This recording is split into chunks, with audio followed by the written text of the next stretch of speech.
Shalom jemaat Tuhan, apa kabarnya saudara yang di rumah-rumah? Saya berdoa kita semua dalam keadaan sehat dan terus bersuka cita. Situasi dunia sekarang mungkin terasa tidak semakin baik, tetapi saya yakin dan percaya bersama dengan Tuhan kita akan memiliki ketenangan yang dunia tidak miliki. Amin. Mari, hari ini kita akan bersama-sama kembali beribadah online. Di beberapa menit ke depan, kita sungguh-sungguh menantikan Tuhan dan biar Roh Kudus menjamah setiap kita yang ada di rumah-rumah. Apabila ada saudara yang selama beribadah online merasakan jamahan Tuhan, memiliki kesaksian, kesembuhan atau jawaban doa, saudara bisa share kesaksian saudara ke call center yang tertera di layar. Biar lewat cerita kemenangan yang saudara alami, akan ada banyak orang-orang yang diberkati dan nama Tuhan dipermuliakan. Mari kita berdoa.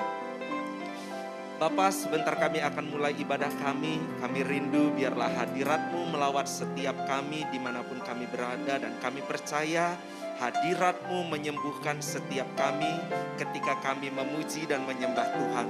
Sebab itu kami mau memuji nama-Mu dengan bersuka cita. Di dalam nama Tuhan Yesus kami berdoa dan bersyukur. Haleluya. Amin. Mari Bapak Ibu di rumah-rumah, saya undang untuk kita sama-sama memuji Tuhan pada hari ini. Kita tinggikan nama Tuhan, kita agung-agungkan Tuhan Yesus, dimanapun Bapak Ibu saudara berada. Haleluya.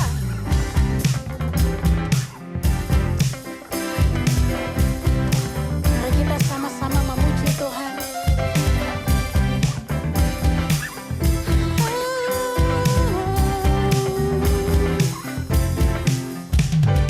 Angkatlah suaramu, puji dan serukan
bagi Dia.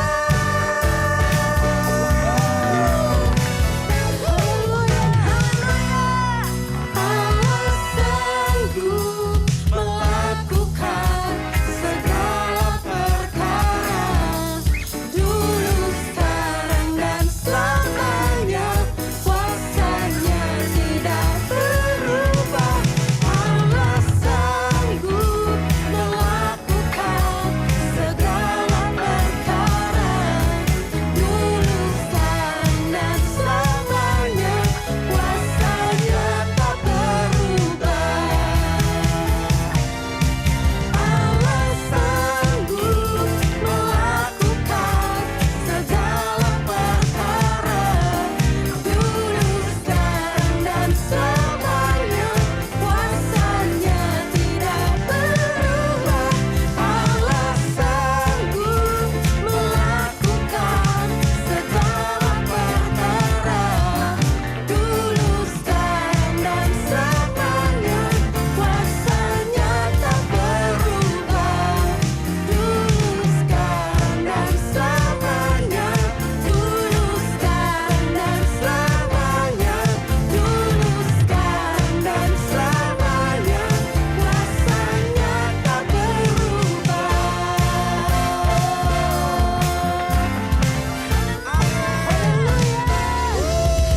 Terpuji Tuhan, terpujilah nama Tuhan. Haleluya.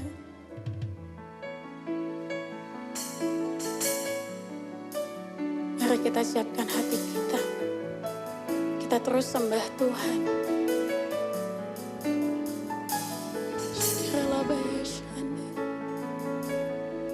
Terima kasih Tuhan buat hadirat-Mu. Terima kasih ya Tuhan. Yesus, ku cinta Kau, ku tinggikan, ku agungkan. Aku kan memuji-Mu, baik di dalam suka dan duka. Yesus,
Mari kita satukan hati untuk masuk dalam doa sebelum firman Tuhan. Bapa Surgawi, kami mengucap syukur di dalam segala keadaan yang Kau izinkan terjadi di dalam hidup kami. Sebab kami tahu Kau ada di tengah-tengah kami. Dan bila Kau ada di tengah-tengah kami, maka pasti ada kekuatan yang baru Engkau beri bagi kami. Yang lemah dikuatkan, yang sakit disembuhkan, yang susah dihiburkan, yang jatuh bahkan Kau angkat kembali. Kau akan berikan jalan keluar waktu kami tidak ada jalan. Oleh karena itu Bapa, berbicaralah kepada setiap kami. Sampaikanlah isi hatimu, baik berupa nasihat, teguran, kekuatan buat kami. Agar kami tahu bahwa manusia hidup bukan dari roti saja, tapi dari setiap perkataan yang keluar dari mulut-Mu Tuhan. Agar setiap dari kami semakin hari menjadi semakin pribadi yang berkenan di hati Tuhan. Urapi kami semua Roh Kudus, urapi hamba-Mu. Ia paham dan mengerti hanya nama Tuhan Yesus Kristus saja yang layak dipuji, disembah dan ditinggikan. Di dalam namanya kami semua berdoa dan mengucap syukur. Haleluya. Amin. Shalom Bapak Ibu Saudara sekalian GBI House of Shalom. Apa kabarnya? Saya percaya karena kasih dan kemurahan Tuhan di tengah-tengah pandemi yang belum selesai, bahkan menjadi-jadi di kota kita Jakarta, Indonesia, bahkan di banyak belahan bumi yang lainnya. Kita masih tetap bisa bersyukur, memuji, menyembah Tuhan, dan kita bersekutu dalam ibadah secara online karena kemurahan Tuhan besar atas hidup kita. Baiklah, dalam kesempatan yang ini saya ingin berbicara tentang satu tema, God is never late. Tuhan itu nggak pernah terlambat. Dan saya yakin saudara dan saya paham dan mengerti, walau kadang-kadang kita berpikir Tuhan itu terlambat. Ya, saya akan ambil dari kisah tentang Lazarus dibangkitkan. Satu kisah yang tentu saudara dan saya sudah sering mendengarnya ya. Dari Injil Yohanes pasal 11 ayat 1 sampai dengan 6 saya bacakan ya. Ada seorang yang sedang sakit namanya Lazarus. Ia tinggal di Betania, kampung Maria dan adiknya Marta.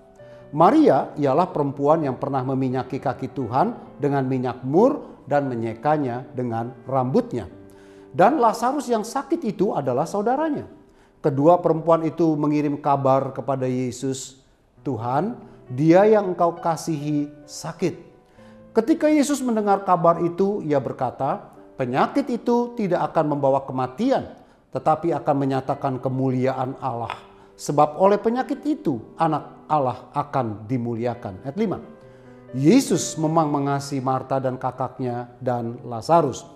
Namun setelah didengarnya bahwa Lazarus sakit, ia sengaja tinggal 2 hari lagi di tempat di mana ia berada. Saudara tahu ya, Betania itu adalah satu kota kecil dekat dengan Yerusalem. Dan saudara dan saya tentu paham mengerti bahwa Yesus tidak pernah menginap di Yerusalem. Setiap kali ia pergi mengunjungi kota itu, ia menginapnya di Betania, di rumahnya Marta, Maria, dan Lazarus. Dari situ kita mengerti bahwa Marta dan Maria dan Lazarus adalah orang-orang yang dekat dengan Tuhan, dikasihi oleh Tuhan, dan mereka juga mengasihi Tuhan Yesus. Nah, pada satu ketika saudara mereka Lazarus sakit keras. Tentu saja Marta dan Maria mengirim kabar lewat orang lain kepada Tuhan Yesus yang pada waktu itu ia sedang ada pelayanan di tempat yang lain. Tetapi ketika Tuhan Yesus mendengar bahwa Lazarus sakit, Alkitab berkata dia tidak segera datang ke Betania dan menyembuhkan Lazarus, tetapi ia sengaja tinggal 2 hari lagi tempat di mana dia berada pada waktu itu. Saudara, seringkali begini ya, kita atau bahkan orang di sekitar kita itu bertanya dan berkata begini, kok semakin dekat dengan Tuhan, semakin saya melayani Tuhan, menyerahkan hidup buat Tuhan, bahkan menolong banyak orang, memberi persembahan ke gereja dan lain sebagainya. Tapi persoalan kok makin banyak ya? Sehingga terkadang kita bertanya sama Tuhan, Tuhan ini ada gak sih ya? Tuhan itu mendengarkan gak sih ya? Tuhan itu hadir nggak di dalam kehidupan saya? Dan kita berpikir seolah-olah Tuhan tuh tidak peduli. Dia membiarkan, tidak menjawab doa kita. Dan bahkan menurut kita, dia sangat terlambat. Keadaan kita bahkan semakin parah. Tidak tertolong dan tidak dapat diubah lagi. Kadang-kadang kita sering dengar perkataan seperti itu ya. Mari kita masuk dalam satu pembahasan. Nah, untuk masuk dalam pembahasannya, saya ingin membacakan Mazmur 37 ayat 23 dan 24 dulu ya. Ini janji Tuhan yang luar biasa. Ayat 23 berkata begini, Tuhan menetapkan langkah-langkah orang yang hidupnya berkenan kepadanya. Ayat 24, apabila ia jatuh, tidak sampai tergeletak, sebab Tuhan menopang tangannya. Saudara, ikut Tuhan, mengasihi Tuhan, melayani Tuhan, tidak berarti loh hidup kita itu akan selalu baik, tidak pernah sakit, tidak pernah rugi kalau dagang, pelayanannya selalu berhasil tanpa hambatan, dan lain sebagainya. Tetapi sebaliknya loh, kita tuh nggak bebas dari masalah. Tapi kadang-kadang masalah itu diizinkan Tuhan datang di dalam hidup setiap kita. Tetapi yang pasti Tuhan itu janji. Janji apa? Dia janji menopang dan dia janji menyertai kita semua. Penderitaan dan kematian Kristus di kayu salib adalah hal terburuk yang pernah terjadi di dalam muka bumi ini, dalam sejarah bumi ini. Tetapi Tuhan bisa mengubahnya menjadi hal yang terbaik yang pernah dialami umat manusia, yaitu penebusan dosa dan manusia diselamatkan dari kuasa dosa bagi yang percaya kepadanya. Tuhan bisa membuat dari segala sesuatu yang jelek menjadi sesuatu yang baik dalam hidup kita. Kembali ke kisah Lazarus. Pada waktu itu Marta dan Maria berpikir bahwa kan Tuhan Yesus bilang begini ya, akulah kebangkitan dan hidup, barang siapa percaya kepadaku, ia akan hidup walaupun ia sudah mati. Dan setiap orang yang hidup dan percaya kepadaku tidak akan mati selama-lamanya. Percayakah engkau akan hal ini? Jadi Maria berpikir bahwa Lazarus saudaranya itu mati dan nanti akan bangkit pada akhir zaman. Kenapa kadang-kadang kita melihat seperti Tuhan terlambat untuk menolong kita? Yohanes 11 ayat 15 berikan jawaban kepada kita begini. Tapi syukurlah aku tidak hadir pada waktu itu. Pada waktu Lazarus sakit dan meninggal itu. Sebab demikian lebih baik bagimu, supaya kamu dapat belajar percaya. Supaya nama Tuhan dipermuliakan. Dan Tuhan bilang supaya kita belajar percaya dan berserah kepadanya. Kapan kita belajar berserah kepada Tuhan? Bukankah pada waktu kita tidak lagi mampu menghadapi persoalan dan pergumulan kita? Bukankah pada waktu kita takut dan khawatir dan kita tidak punya jalan keluar? Bukankah pada waktu kita mengangkat tangan kita dan kita berserah, aku tidak mampu Tuhan? Makanya itu saya setuju sekali dengan seorang teolog yang berkata begini, doa kita yang paling jujur, paling murni di hadapan Tuhan adalah doa ketika kita menghadapi pergumulan dan persoalan yang begitu berat dalam hidup kita. Itu adalah satu doa di hadapan Tuhan, doa penyerahan dan berserah. Nah itu maksudnya, kadang-kadang Tuhan mengajarkan kita untuk percaya bukan karena engkau hidupnya baik-baik saja, tetapi justru di dalam pergumulan dan persoalanmu engkau bisa tetap percaya, bisa berserah bahwa aku Tuhan yang menyertai engkau. 1 Korintus 13 ayat 12, Paulus berkata kepada jemaat di Korintus, karena sekarang kita melihat dalam cermin suatu gambaran yang samar-samar, tetapi nanti kita akan melihat muka dengan muka. Sekarang aku hanya mengenal dengan tidak sempurna, tetapi nanti aku akan mengenal dengan sempurna. Mungkin kita melihat hal-hal yang tidak sempurna, membingungkan, kita nggak bisa memahami kenapa hal ini terjadi, hal-hal tertentu yang tidak kita prediksi dan kita tidak inginkan terjadi di dalam hidup kita, penderitaan bisa kita alami, tetapi nanti saudara, pada satu hari nanti kita akan baru bisa memahaminya dengan jelas, dengan sempurna pada waktunya, mengapa hal-hal seperti itu terjadi dalam hidup kita. Pesannya adalah begini. Waktu kita menghadapi hal-hal yang tidak kita pahami dan kita mengerti, penderitaankah, sakit penyakit, kehilangan, ketakutan, kekhawatiran, saudara jangan kehilangan fokus kepada Tuhan. Hari ini kita nggak mengerti karena kita belum sempurna, pemikiran kita terbatas. Tetapi pada waktunya nanti saudara dan saya akan memahami. Kita akan tetap berkata, Tuhan Yesus itu baik buat kita semua. Ada ayat yang berkata, apa yang belum pernah dilihat oleh mata, tidak pernah didengar oleh telinga, dan yang tidak pernah timbul di dalam hati manusia, semua disediakan Allah untuk mereka yang mengasihi Dia. Saudara, ada satu ilustrasi yang seorang hamba Tuhan itu baik sekali ya menjelaskannya ya. Seperti seorang wanita atau ya pria juga bisa ya membuat satu sulaman. Ya, diambil kain, lalu di stretching kain itu dengan lingkaran yang ujungnya biasanya kayu, lalu mulailah ia menyulam. Ya, dia menyulam, dia bikin polanya dulu, dia tahu apa yang akan dia sulam, gitu ya. Jarum pakai benang dia siapkan, benangnya berwarna-warna, lalu dia bikin. Kadang-kadang bentuknya bunga, gunung, manusia dan lain sebagainya. Lama dia sulam itu, saudara. Dan akhirnya kita melihat dengan harmonisasi warna, ketelitian, kerapiannya, terjadilah satu gambar, satu bentuk yang begitu indah. Tetapi coba deh saudara balik sulaman itu. Di balik gambar, lukisan yang indah, perpaduan warna yang serasi dan harmonis itu, maka saudara akan melihat ada begitu banyak tumpukan benang yang ruwet. Benang yang saling satu dengan yang lain sepertinya kusut dan tidak berbentuk, saudara. Tapi waktu saudara balik, maka saudara akan melihat ada satu rangkaian benang yang dengan begitu indah membentuk satu gambar yang baik. Nah itulah kadang-kadang hidup kita, saudara. Kalau kita lihat dulu ke belakang dalam hidup kita, wah kita nggak mengerti gitu ya betapa ruwet perjalanan hidup kita. Jatuh bangun dalam dosa, dalam kesalahan, kita melanggar banyak, kita mengalami kesulitan dan penderitaan. Tapi kalau saudara lihat hari ini, maka saudara akan memahami dan mengertinya bahwa Tuhan buat segala sesuatu indah pada waktunya.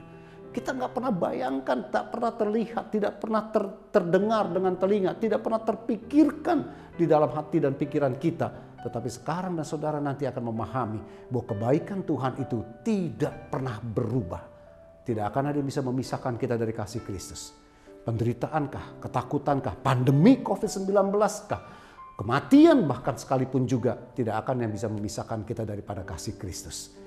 Kita akan tetap melihat segalanya menjadi baik pada waktunya. Saya ingin berpesan buat saudara, Bapak Ibu sekalian.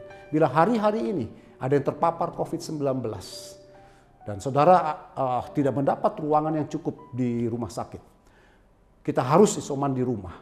Bahkan mungkin kita tidak punya terlalu banyak uang untuk berobat, sedangkan obat-obatan menjadi mahal dan langka. Saudara, ingat satu hal. Orang benar itu bisa jatuh. Tapi Tuhan tidak membiarkan dia tergeletak. Orang benar bisa sakit. Tetapi Tuhan akan menyembuhkan dan membangkitkannya pada waktunya yang tepat dan indah. Karena penyertaan Tuhan tidak pernah berubah. Saudara dan saya adalah orang-orang yang telah dibenarkan. Kita banyak buat salah. Tapi waktu kita datang kepada Tuhan, mengakui segala kesalahan dan pelanggaran kita, mulai dari hari itu, kita menjadi anak-anak Tuhan yang dikasihi Tuhan. Jemaat GBH House of Shalom atau anak-anak Tuhan dimanapun yang mendengarkan firman Tuhan yang sederhana ini. Yakin dan percayalah kasih dan kebaikan dan pribadi Tuhan tidak pernah berubah di dalam hidup kita. Kita yang sering berubah sama Tuhan.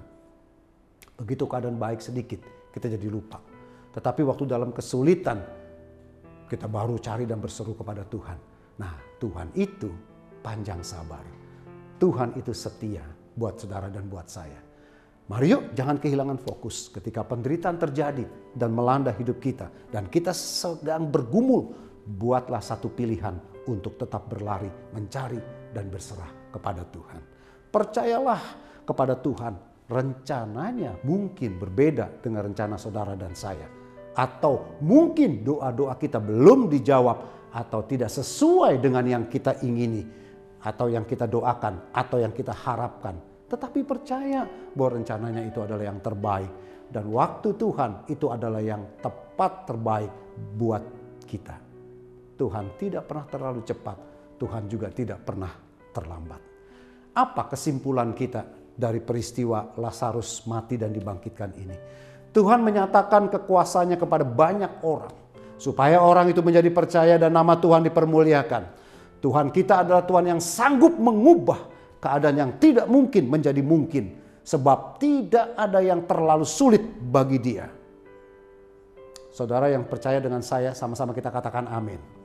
Bagi kita sulit, bagi kita susah, tapi bagi Tuhan tidak ada yang sulit.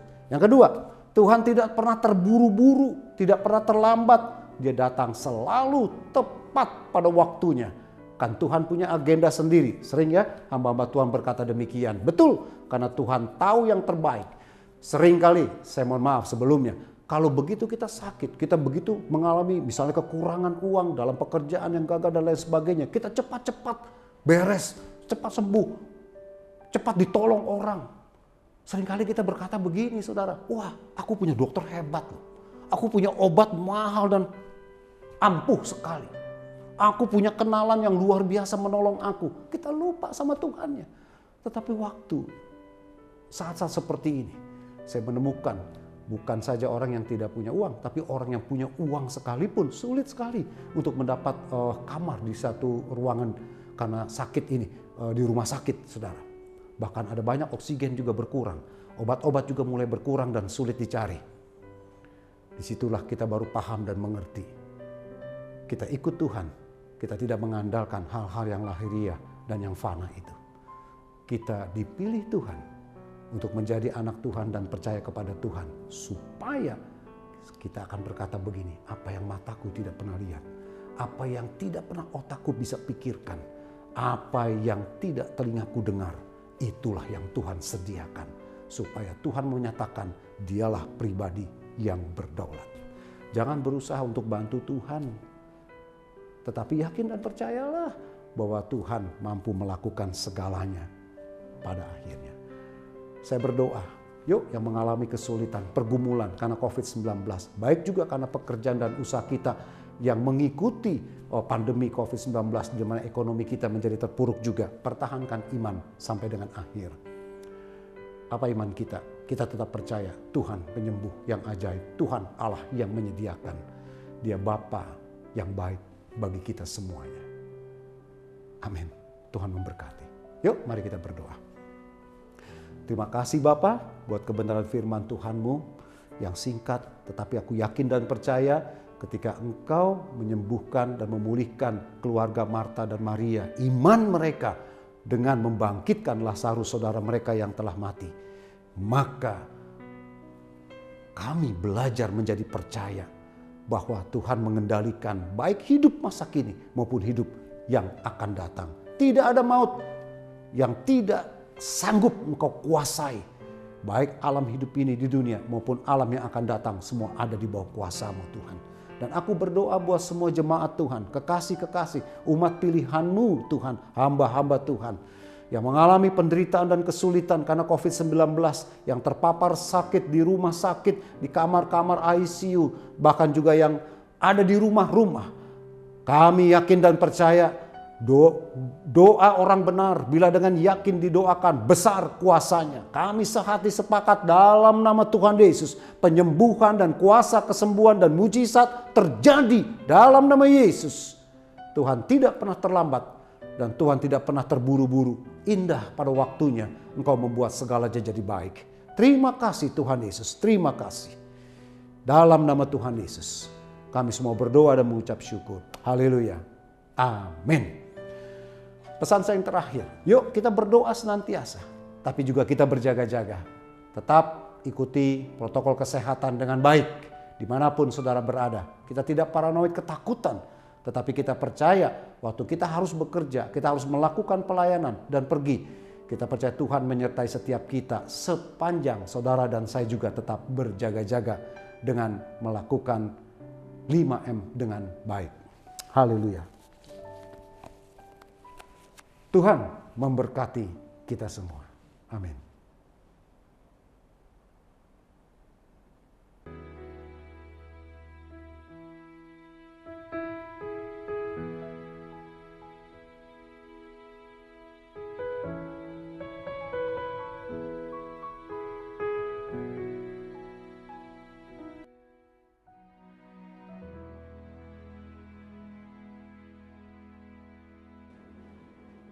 Shalom saudara, pada Voice Adventist hari ini kita akan melanjutkan pembahasan mengenai Gender Identity Challenge dan LGBTQ bagian yang kedua. Saudara, kita semua harus mengerti bahwa gender identity itu berpengaruh pada perilaku seksual dalam hal ketertarikan fisik dan hasrat seksual seseorang.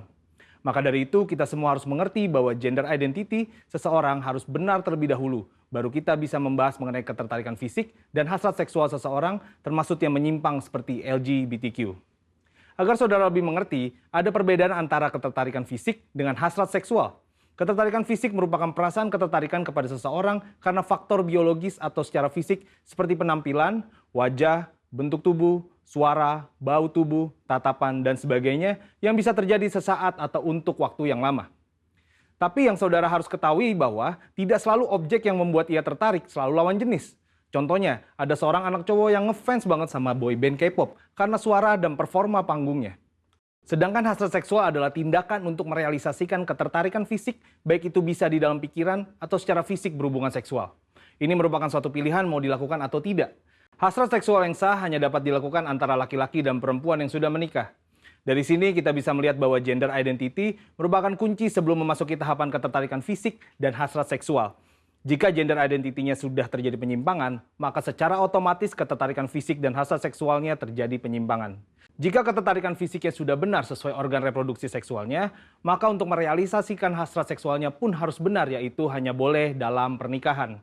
Sampai di sini terlihat sekali bahwa hasrat seksual LGBTQ, baik yang dituangkan dalam bentuk hubungan fisik maupun pikiran seperti fantasi dan juga semua hasrat seksual kaum heteroseksual yang terjadi di luar pernikahan, semuanya adalah salah dan merupakan dosa.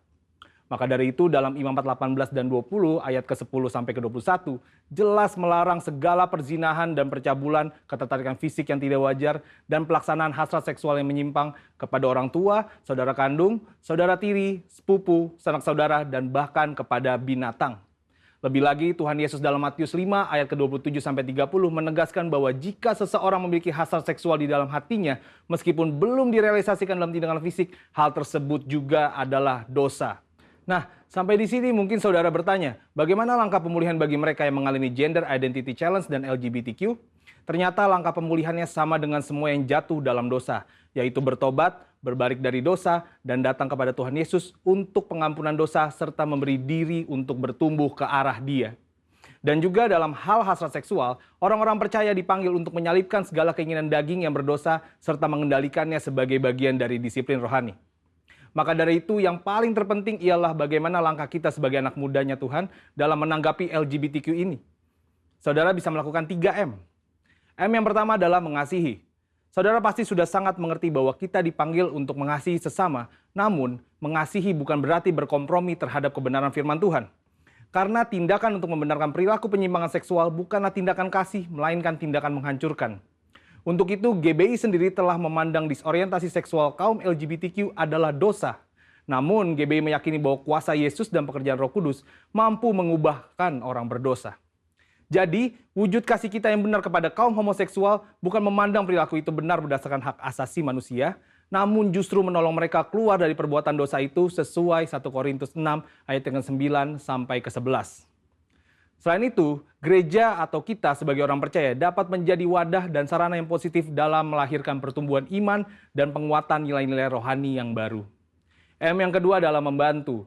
Gereja atau orang percaya dipanggil untuk membantu dengan memberikan pengajaran-pengajaran yang benar mengenai gender identity, batasan ketertarikan fisik dan hasrat seksual, sehingga orang-orang yang bergumul dapat kembali pada gambaran rupa dan gambar Allah sebagaimana Allah menciptakan manusia pada awalnya. Dan M yang ketiga adalah mengingatkan. Sebagai komunitas orang percaya, saudara juga dapat saling mengingatkan bahwa perjalanan hidup orang Kristen adalah mencapai keserupaan dengan Kristus. Yang berarti bahwa proses pengudusan hidup tidak akan pernah berhenti di sepanjang kita hidup di dunia ini. Meskipun ada pilihan berbuat dosa, namun kita memilih untuk menghindari dosa tersebut. Kesimpulannya, Tuhan membenci serta menganggap dosa semua perbuatan zina, cabul, penyimpangan seksual, dan siapapun yang tidak dapat mengontrol hasrat seksualnya. Sebagai komunitas orang percaya, kita tidak dapat terhindar dari orang yang memilih hidup dalam penyimpangan seksual, namun respon dan sikap kita adalah tetap mengasihi mereka, membantu mereka untuk mengendalikan perilaku seksual mereka, serta mengingatkan bahwa perjalanan hidup setiap orang percaya adalah ke arah Kristus. Saudara, untuk penjelasan lengkapnya dari tim teologi kami, silakan cek link yang ada di atas atau scan QR Code yang tersedia. Salam integritas, Tuhan Yesus memberkati.